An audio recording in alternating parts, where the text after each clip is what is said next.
എപ്പോഴും മനസ്സിന് ഭയങ്കരമായിട്ടുള്ള സ്ട്രെസ് തോന്നാറുണ്ടോ? എങ്കിൽ നിങ്ങളുടെ മൈൻഡിനെ കാം ആക്കാൻ ഹെൽപ്പ് ചെയ്യുന്ന 3 ടിപ്സ് പറഞ്ഞു തരാം. Number 1, control your breathing. നിങ്ങൾ കുറച്ച് സമയമെങ്കിലും ഡീപ്പായിട്ട് സ്ലോ ആയിട്ടുള്ള ഒരു ബ്രീത്ത് എടുക്കുക. ഇത് നിങ്ങളുടെ ബോഡിയെ റിലാക്സ് ചെയ്യാനും അതിലൂടെ നിങ്ങൾക്ക് സ്ട്രെസ് കുറയ്ക്കാനും ഹെൽപ്പ് ചെയ്യും. Number 2, take a short break. ഇപ്പൊ നിങ്ങൾ പഠിക്കുന്ന ഒരാളോ അല്ലെങ്കിൽ വർക്ക് ചെയ്യുന്ന ഒരാളോ ആവാം.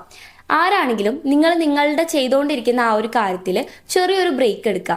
എന്നിട്ട് ആ ടൈമിൽ നിങ്ങൾക്ക് വേണമെങ്കിൽ ജസ്റ്റ് ഒരു യാത്ര പോവാം, അല്ലെങ്കിൽ മ്യൂസിക് കേൾക്കുക, നല്ലൊരു സിനിമ കാണാം, അല്ലെങ്കിൽ നടക്കാൻ പോവാം. ഈ രീതിയിൽ എന്തെങ്കിലും ഒരു കാര്യം ചെയ്യുക. Number 3, don't over think anything. നിങ്ങളുടെ ലൈഫിൽ നടക്കുന്ന ഒരു കാര്യങ്ങളെക്കുറിച്ചും നിങ്ങൾ ഓവർ തിങ്ക് ചെയ്യരുത്.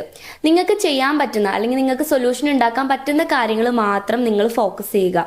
അല്ലാത്ത കാര്യങ്ങൾ നിങ്ങളുടെ ലൈഫിലുണ്ടെങ്കിൽ ജസ്റ്റ് അത് വിട്ടുകളയുക. ഈ 3 കാര്യങ്ങൾ നിങ്ങൾ ചെയ്യാന്നുണ്ടെങ്കിൽ നിങ്ങൾക്ക് നല്ല രീതിയിൽ നിങ്ങളുടെ സ്ട്രെസ്സിനെ കുറയ്ക്കാനായിട്ട് സാധിക്കും. കൗൺസിലിംഗ് റിലേറ്റഡ് ആയിട്ടുള്ള എന്തെങ്കിലും സർവീസുകൾ നിങ്ങൾക്ക് ആവശ്യമാണെങ്കിൽ സ്ക്രീനിൽ കാണുന്ന നമ്പറിൽ നിങ്ങൾക്ക് കോൺടാക്ട് ചെയ്യാവുന്നതാണ്.